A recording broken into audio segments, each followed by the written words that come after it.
Guys, gawa tayo ng dynamite with cheese. Tignan natin kung masarap. Sariwa-sariwa, parang pitas.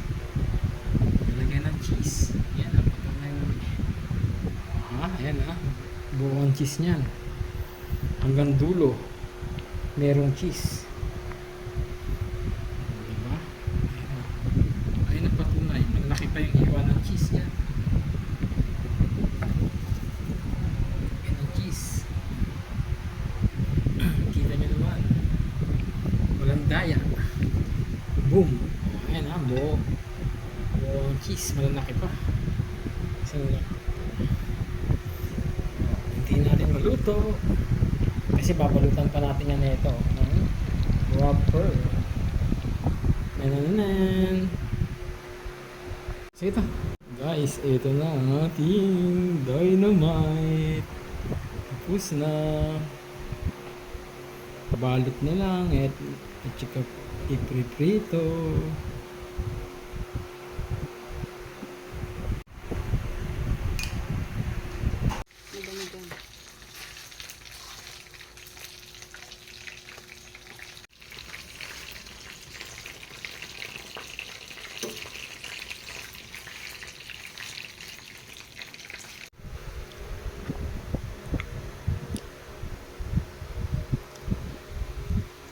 Picture lang.